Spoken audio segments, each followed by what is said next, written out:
80 dni dookoła świata, śladami Phileasa Fogga. Startujemy spod klubu Reforma, dokładnie z miejsca, gdzie Phileas Fogg rozpoczął swoją podróż dookoła świata. Z Londynu koleją do Dover, a stamtąd drogą morską do Calais i znowu pociągiem do Paryża. Chcemy o ile to możliwe wykorzystywać środki transportu, którymi w książce poruszali się bohaterowie. Kolejnym etapem jest przejazd koleją do Turynu i dalej do Bryndezji. Na szczęście Bryndezji to dalej duży port morski, z którego chcemy dotrzeć statkiem do Suezu. Może się jednak okazać, że uda nam się dotrzeć drogą morską tylko do Port Said, a do Suezu będziemy musieli dotrzeć lądem. Z Suezu planujemy dostać się do Bombaju.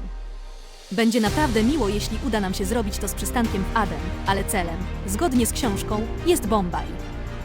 Kolejnym celem jest Prayagraj, do 2018 roku zwany Allahabadem. Fragment trasy z Koufi do Allahabadu powinniśmy przebyć na słoniu. Nie wiemy, czy jest to możliwe, ale będziemy się starać.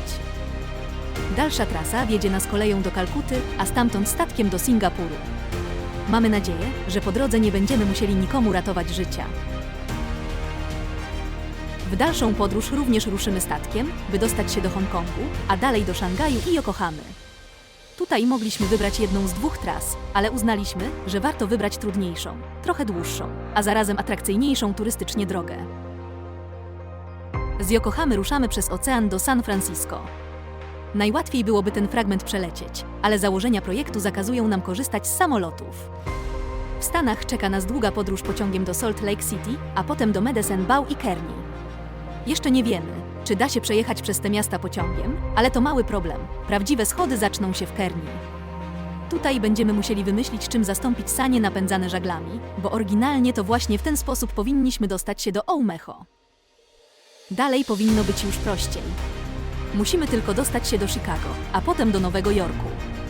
W zależności jak będziemy stali z czasem, planujemy zwiedzić kilka miejsc nieopisanych w książce. W Nowym Jorku wsiadamy na statek i przez Atlantyk płyniemy do Cove w Irlandii. Niestety liczba statków pływających z Nowego Jorku do Cove nie jest duża. Z Cove ruszamy do Dublina, potem promem do Liverpoolu, skąd pociągiem ruszymy dalej do Londynu. Jeśli wszystko pójdzie dobrze, przed klubem Reform powinniśmy pojawić się nie później niż 80 dni od wyruszenia. To już koniec planowanej podróży. Szacujemy, że jej przygotowanie zajmie 2 lata, ale dla takiej przygody warto poświęcić ten czas.